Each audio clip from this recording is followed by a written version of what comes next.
Hello everyone, welcome back. In this video, I'm going to show you how to connect Moomoo to TradingView in 2026. In order to do it, first of all, launch your web browser. Over here in the search bar, you need to simply search for tradingview.com. When you are here on TradingView, simply click on the option of products. Now, when you are here on this particular chart, simply click on the option of trading panel in the bottom left hand corner. Here, click on the option of show all brokers so that it could show you the list of all of the brokers which you can easily connect with your TradingView account. Now, among these, in the third row, there would be the first option of Moomoo. So this is exactly what we are looking for here. You can also use the search bar on the top right hand corner of the screen. Here too, you can look for Moomoo. When you are able to find it, simply click on its icon, then click on the option of connect.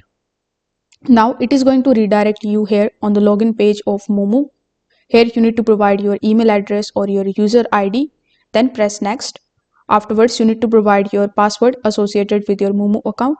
Then you need to simply basically log into your Moomoo account first. Then when prompted, you just have to authorize TradingView in order for it to connect with your Moomoo account successfully. If this video helped you out, consider subscribing to the channel and liking the video. Thanks for watching.